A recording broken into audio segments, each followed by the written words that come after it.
গত ২৭ মে মানে ঈদুল আজহার পূর্ববর্তী রাত আমাদের ওয়ারী বিভাগে ওয়ারী থানাধীন দস্যুতার ঘটনা ঘটে। ঘটনার প্রেক্ষাপট যেটি যে আমাদের রাজধানী সুপার মার্কেট হতে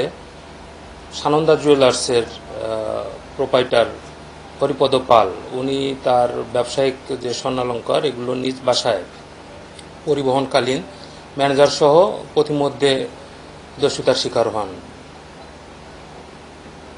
পরবর্তীতে উনি ৩০ জুন একটি মামলা দায়ের করেন ওয়ারী থানাতে এবং আমরা এটার মাননীয় পুলিশ কমিশনার এবং আমাদের যে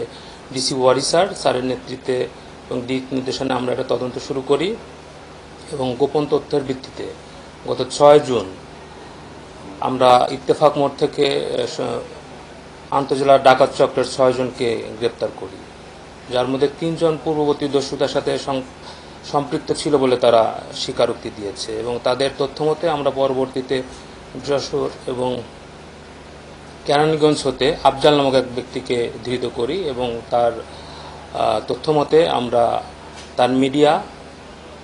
তিননাথ পাল এবং তিনি যার কাছে স্বর্ণ বিক্রি করেছিলেন রিপন পাল তাকে গ্রেপ্তার করতে সক্ষম হই। আসলে এই ঘটনায় আমরা মোট ৯ জন ব্যক্তিকে ডাকাত দলের সদস্যকে গ্রেপ্তার করি এবং তাদের কাছ থেকে ৫৭ ভরি স্বর্ণ যে লুণ্ঠিত হয়েছিল